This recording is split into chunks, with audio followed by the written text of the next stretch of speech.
is up, everybody, in Fan to Fan land? We're doing a new AEW segment video, because the last one, I don't think it was up to the par or the quality that we are capable of. We ironed out some technical aspects, so we wanted to repost this. And then while we wanted to repost this, we figured, why not have a little bit more in-depth into the discussion of AEW? I'm not going to do a monologue. I'm not going to do anything, just to say that AEW's ratings are low. They have continued to be at this sort of like pattern that's just kind of low, and then they just never rise. They never go higher than what they're supposed to. So with that being said, I'm going to introduce Heidi, who is here to talk about AEW because she loves wrestling more than me at this point. She does. I really think she does. Just have a lot of strong opinions. A lot of strong opinions that she's going to share. She shared in the last one. I think a lot of people appreciated it. But she's going to share some more, because we're going to go in kind of in a very microscopic look into all of this. And we are joined, of course, by Calvin. What is up, man? How you doing? What up, though? Chilling like a villain. You know. Well, not really a villain. Are you a villain? I'm like an anti-hero. How about that? You are not an anti-hero. You're John Cena.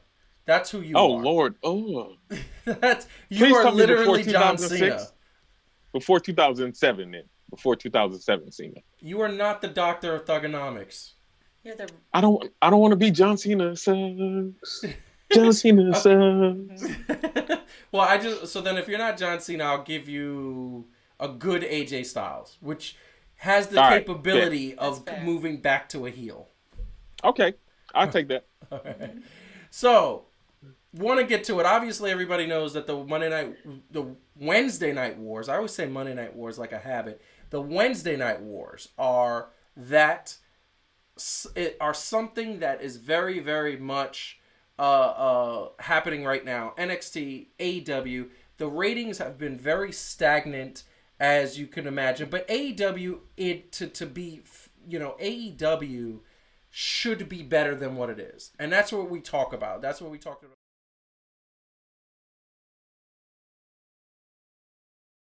Knows most of these people. You have SCU with Frankie Kazarian, who, if you are a wrestling fan, you know them for the past 15 to 20 years. They've been in the business. You have Cody Rhodes. We all know Cody Rhodes.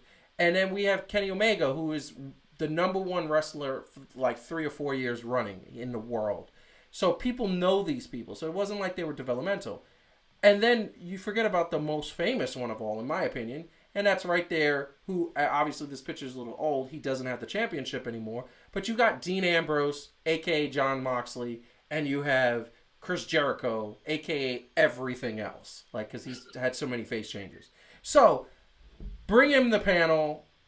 You know, you see those numbers, everybody. You see those numbers of like, okay, you're looking at it and you say, this is what's happening. These pictures are going up. You have the ratings the first 3 weeks over 1 million. I don't think they've gotten back over 1 million since then. It's been 900,000, 800,000. Most recently, 600,000 when they emptied out the arenas. So, in your opinion, and I'll start with Heidi first, ladies first, what's your opinion that they are staying stagnant? Because I think stagnant is the right word. I mean, I think in fairness to AEW, if you look at the NXT ratings, they've also taken a hit. If you look and at stayed TV, the same way, right? Yeah. And if you look at TV ratings in general for regular programming, everything, since COVID-19 happened, has taken a bit of a hit. People's patterns of watching TV have changed, so you have a lot more people watching streaming services.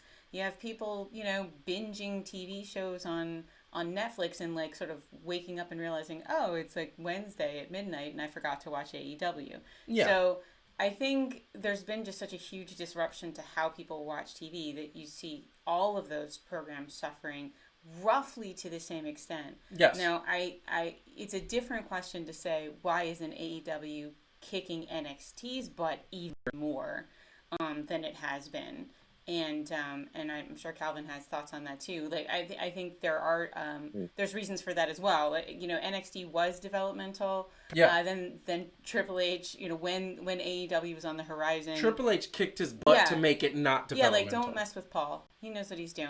And, Paul Levesque. I just want to say really quick, we had a conversation about that the other day. Paul Levesque is a freaking cool name. I never realized how cool it was until CM Punk said it a couple years ago, and I was like, this is cool. And then I revisited, I'm like, Paul Levesque. He sounds like a bad... Like, for a French name, that's pretty badass. It's yeah, way better than Favre, for example, just to throw one out there. Brett Favre. Yeah. So Calvin, hearing what Heidi just said, what do you think? Do you agree, disagree? Do you think it's something else entirely? You know what? I agree, and I also want to expound some, right? Because, I mean, WWE is the flagship, right? That's what they wanted to be. That's what they have been. There's no denying it, right? Like, this isn't I like them or I don't like them. They're the flagship. They are the model at which everybody looks at professional wrestling, right? Sports entertainment.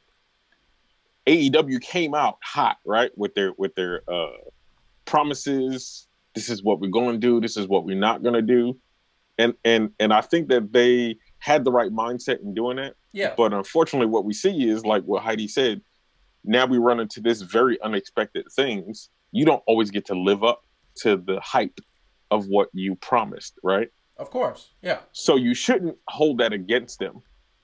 Well, see, that's my But thing. Not everybody's like that. So this is the thing, and this is the thing I'm going to say. The thing that I'm going to say is that I felt like the hype that they lived up to in the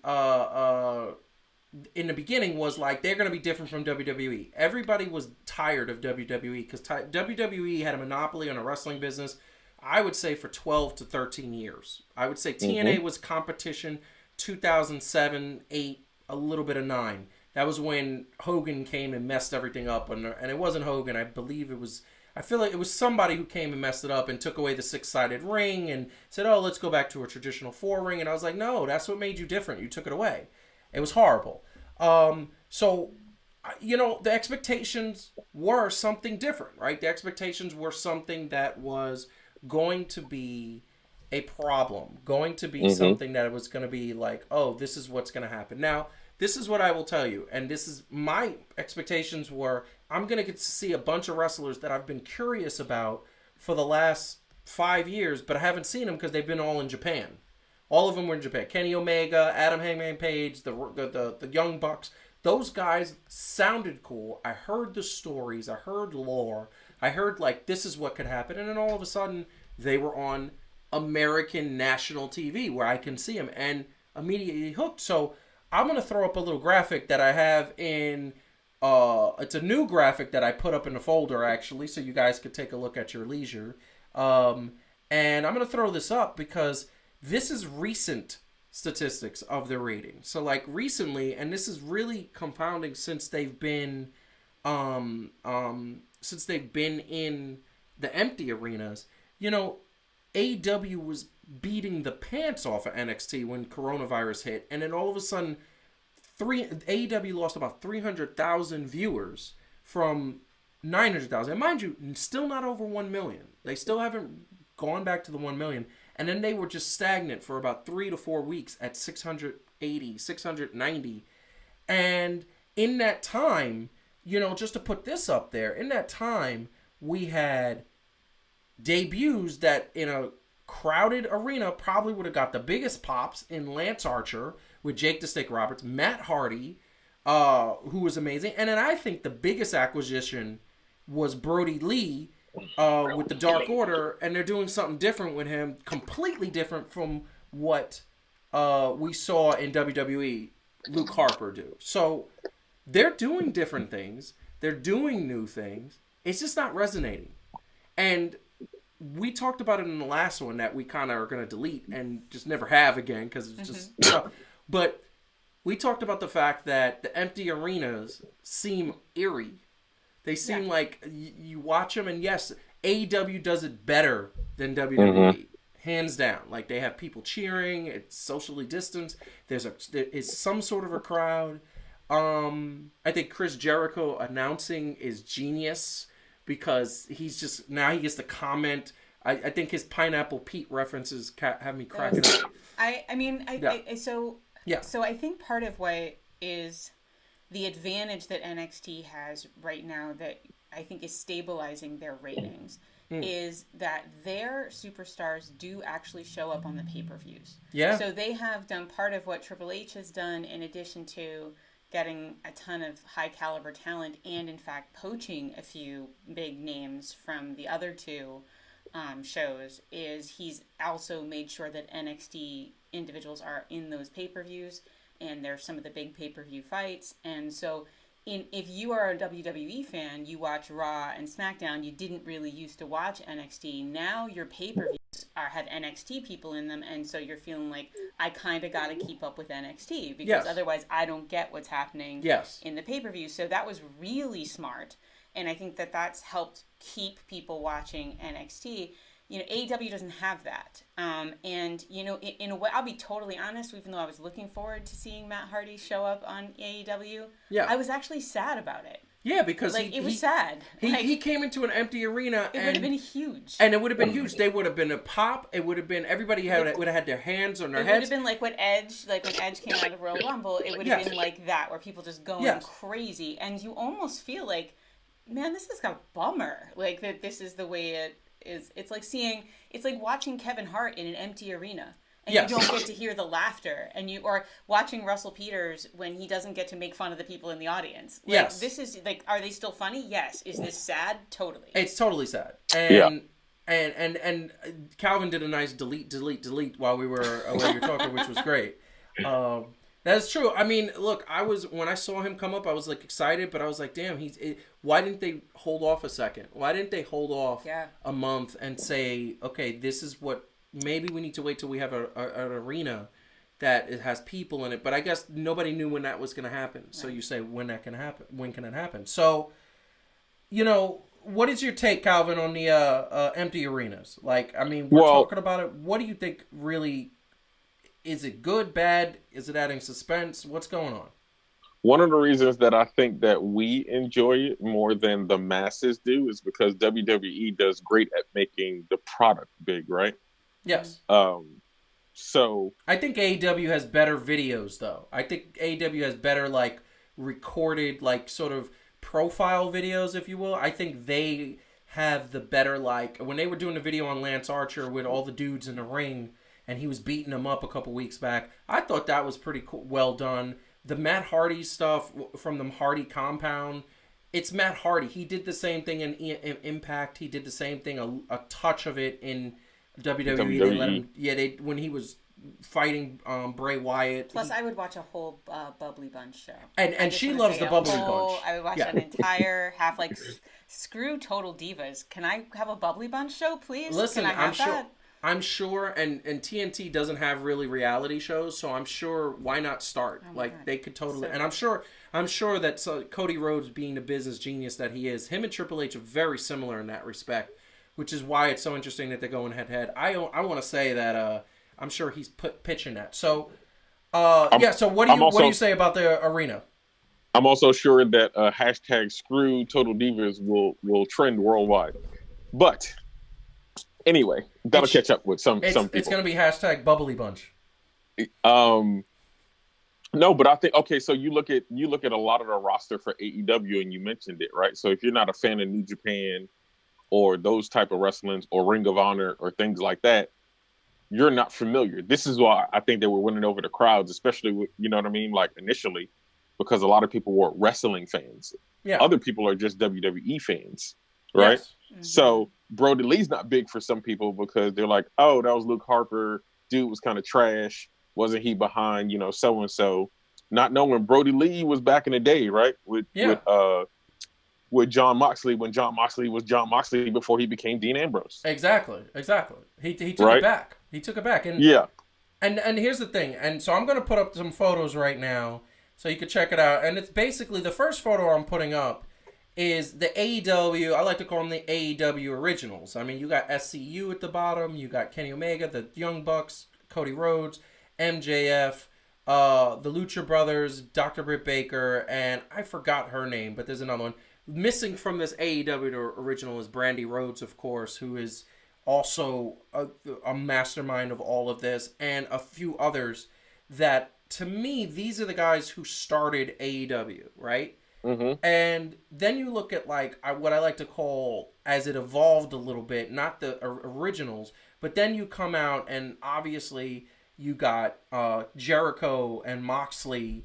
coming out, and they are adding a little bit of brand recognition. Adam Hangman Page also, to me, is the future. He should be great down the road. Now, I'm going to put up a giant roster the way it's currently stated, right? Mm-hmm. So you're going to have Lance Archer, Brody Lee, you're going to have Matt Hardy, Jericho, Jon Moxley, Cody Rhodes, Jake Hager, Pac,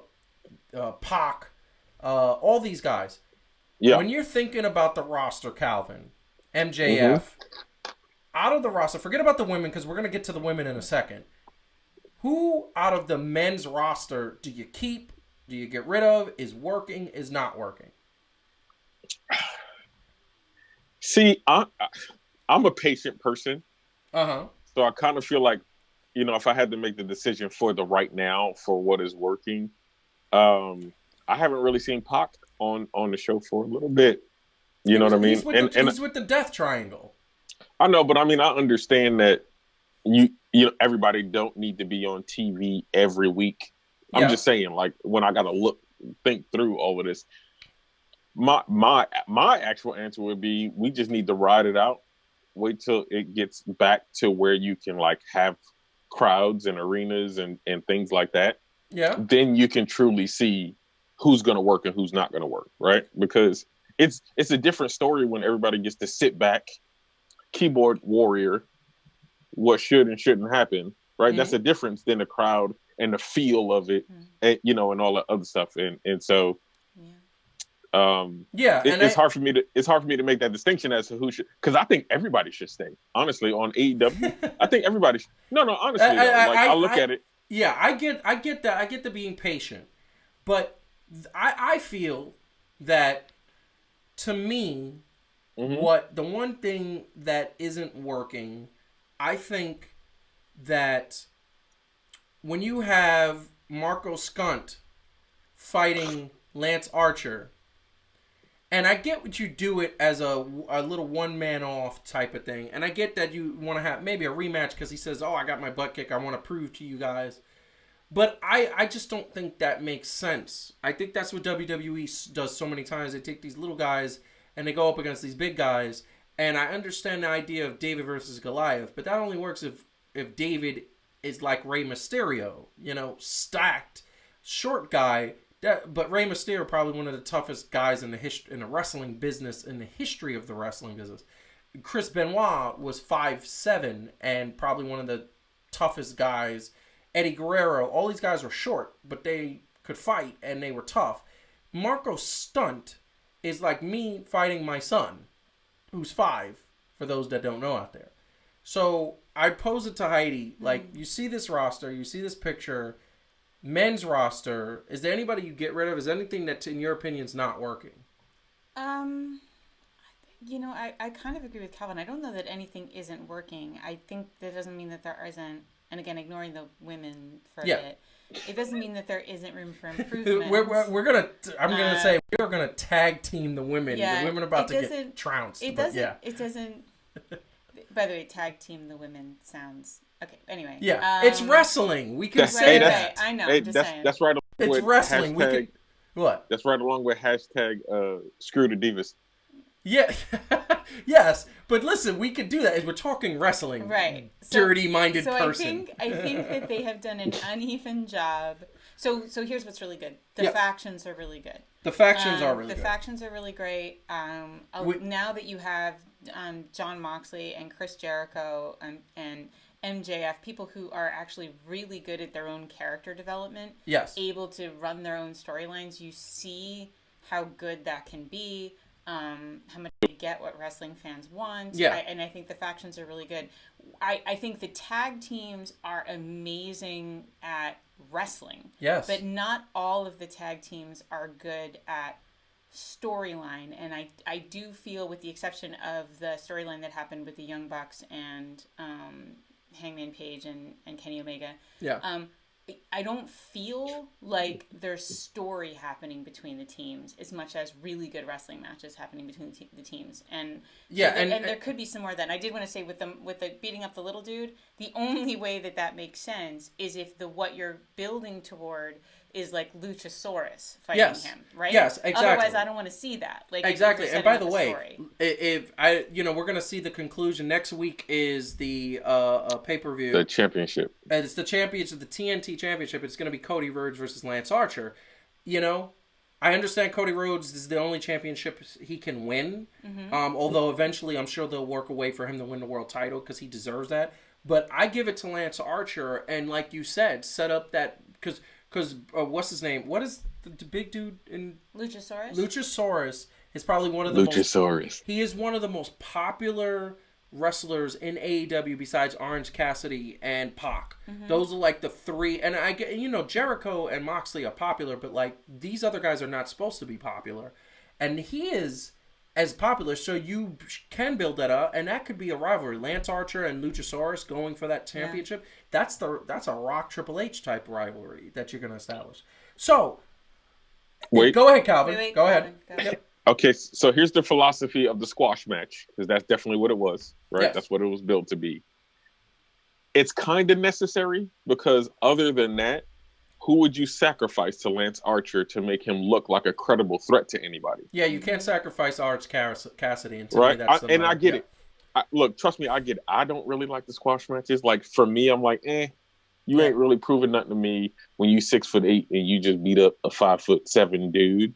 No, but it does kind of 4'7". He's like 5'1", 5'2". Yes, I agree with you totally. but you know what I mean? Yeah, like going up and beating up me, that don't mean anything. Yeah. You know what I mean? But like, I mean, otherwise you're gonna have a Brock Lesnar.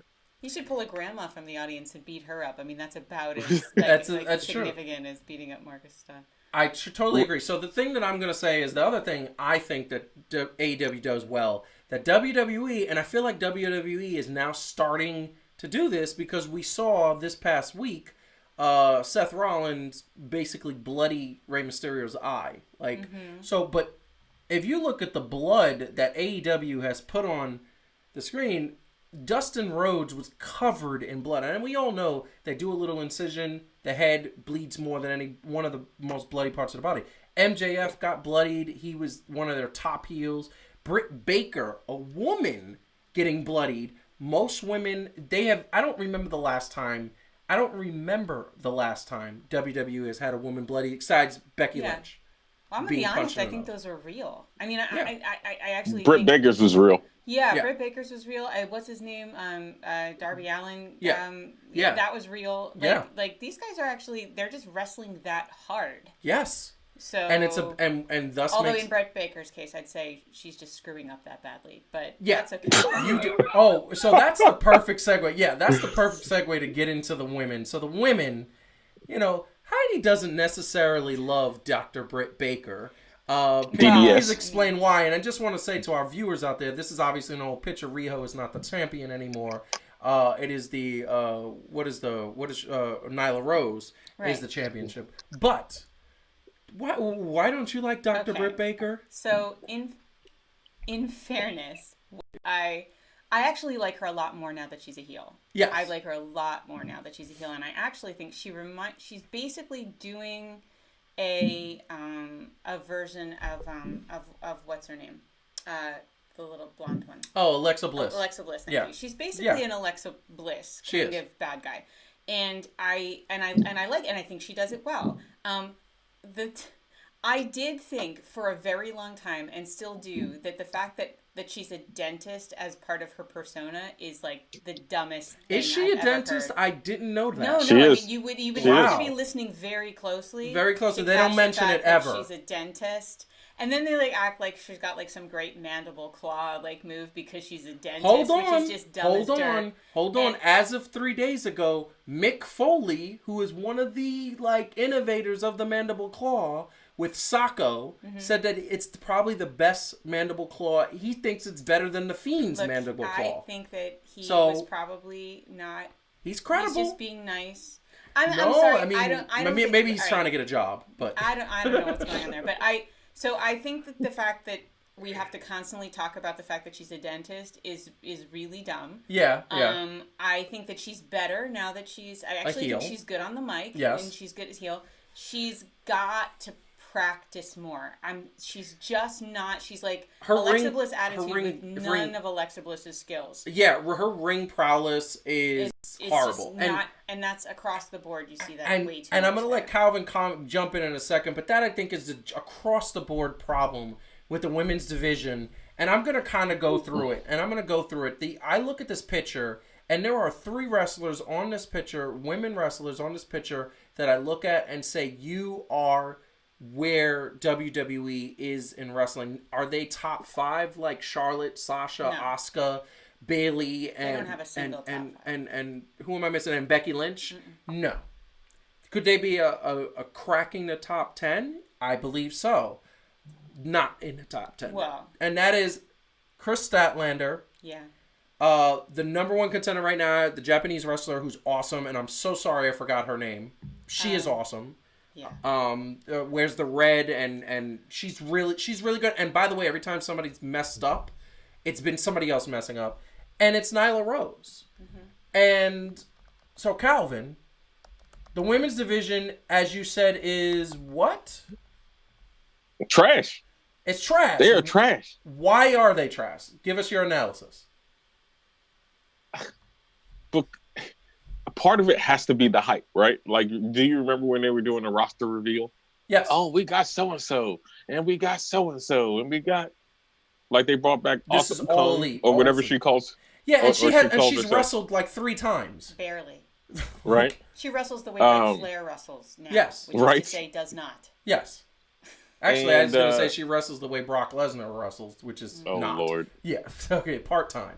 Yeah. And I feel like, especially with, like, okay, you got to give WWE a lot of credit for mainstream bringing women's wrestling to where it is, because if you looked at if you looked at other promotions, they've highlighted women wrestling and all that other stuff. So in the independent scene, women was getting a lot more, shine. Yes. But with the expectation being raised, and people are now looking at women for the actual ability, not just what they look like, they're falling short a lot. And it's funny, Britt Baker's boo thing is Adam Cole, baby. I know, who's one of the best wrestlers in the ever. Yeah, I agree. So you would figure, totally agree, like he would give her some pointers with that being his boo. But I think Heidi made a good point, and I remember she's an actual dentist. She's an actual dentist. She doesn't have time to practice the way you're going to practice. I'm like, now she does.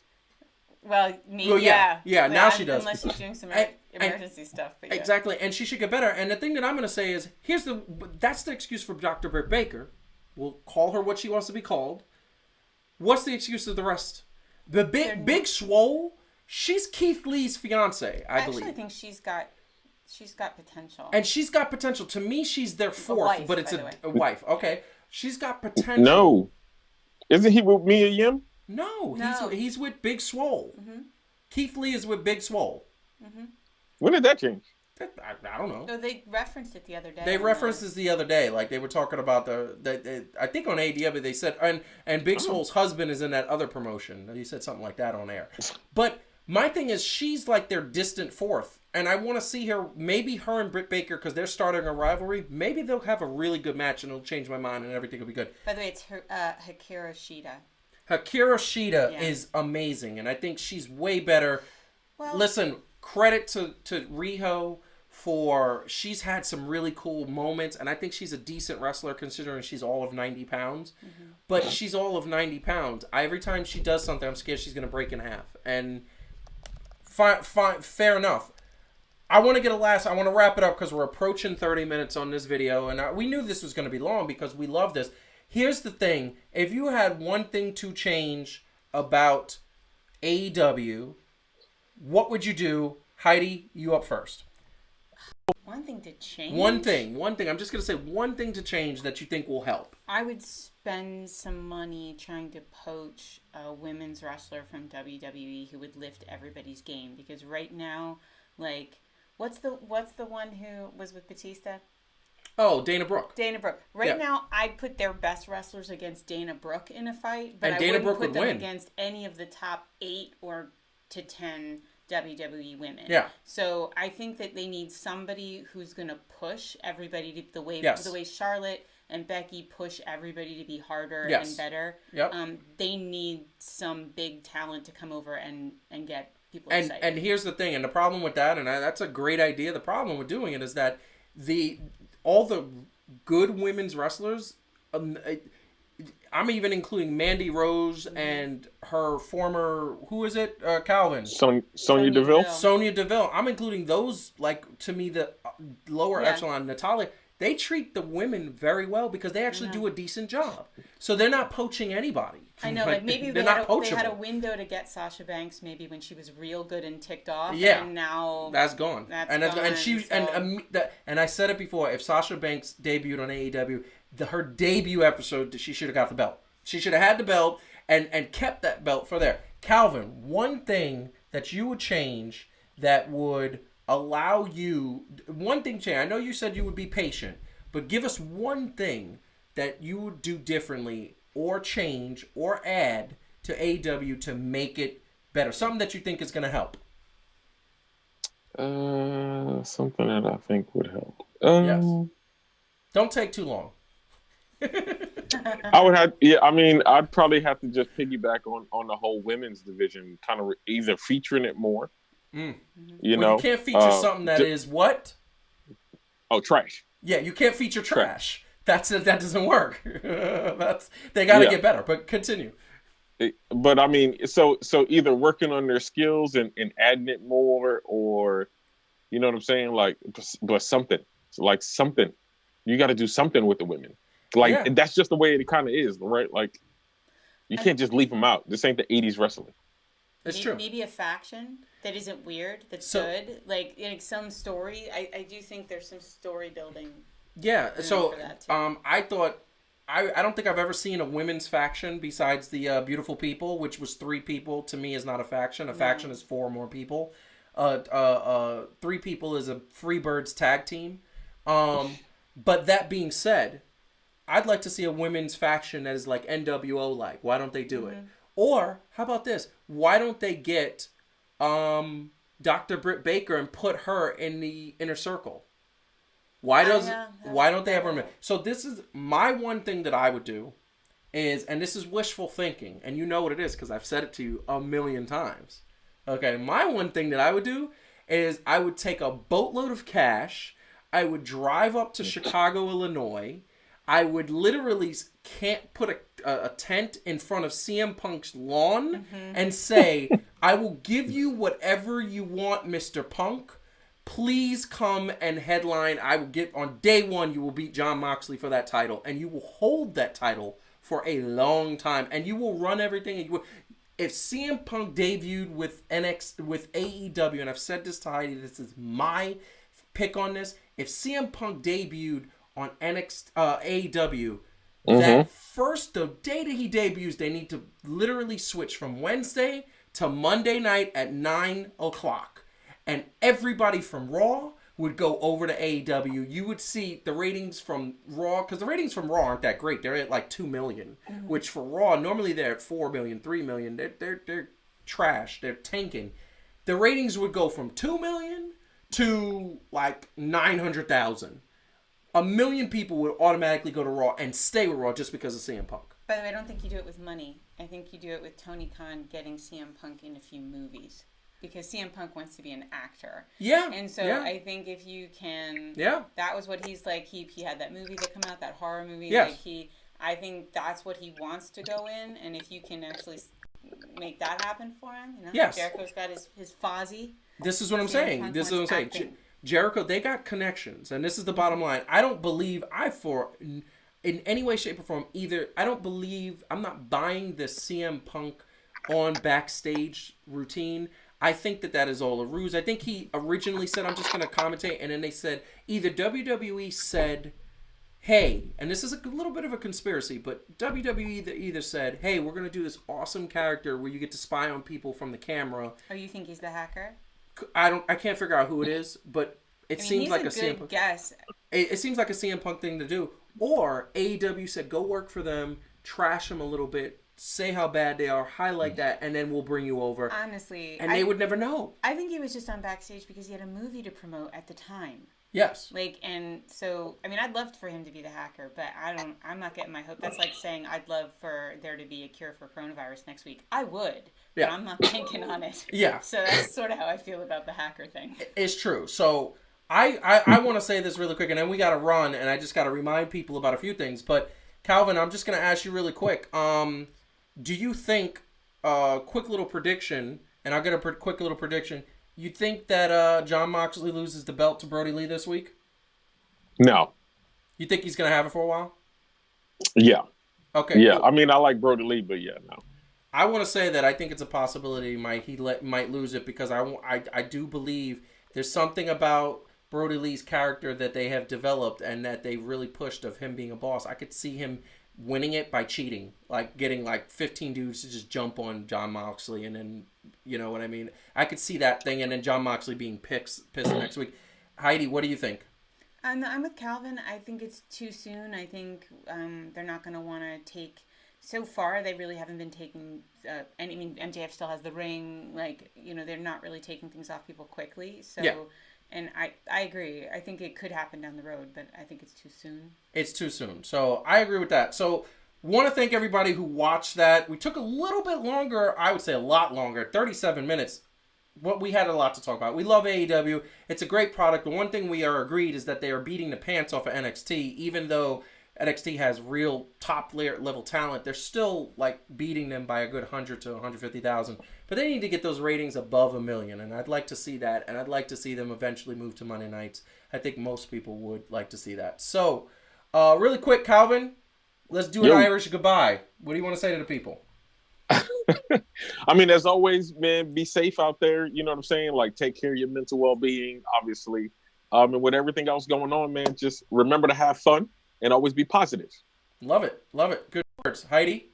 If this was a real Irish goodbye, I'd just wait till you weren't looking and go. That's a good point, actually. You should have did that. The next time I say an Irish goodbye, you should just totally, I just come back to you and you're going. Like Prince, just be gone. Just be gone. Thanks everybody for tuning in again, and everybody stay safe and good, and peace out. Peace out. I want to say peace out. Don't forget to like the video below. Subscribe to the channel if you haven't. We're going to be tagging AEW on this and tagging a bunch of wrestlers that we talked about. If we talked about a wrestler, they're going to get tagged. This is just honest analysis. We are fans. And just to give a little resume of me, myself, and Calvin, Heidi is a newer fan, probably about a year or two into liking wrestling. Yeah. Almost 4, but okay. No. I mean, you started... I introduced you to it 3 years. 3 years ago. Thank you. Yeah, okay, so 3 years ago. Sorry, a little off. I'm a guy. What do you want? But me and Calvin have been watching wrestling since 1983, 84. That's about right. Yeah. So we are coming just from the fan perspective, as fan to fan always does. So make sure you like the video, share it with a friend. Good topic. Hope to see you soon. Peace out.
Hope you liked the video that you just saw. Don't forget to like, share, and subscribe below. Also, leave us a comment. We always want to hear from the fans. In the meantime, we're going to keep bringing you content as long as we can. Talk to you soon.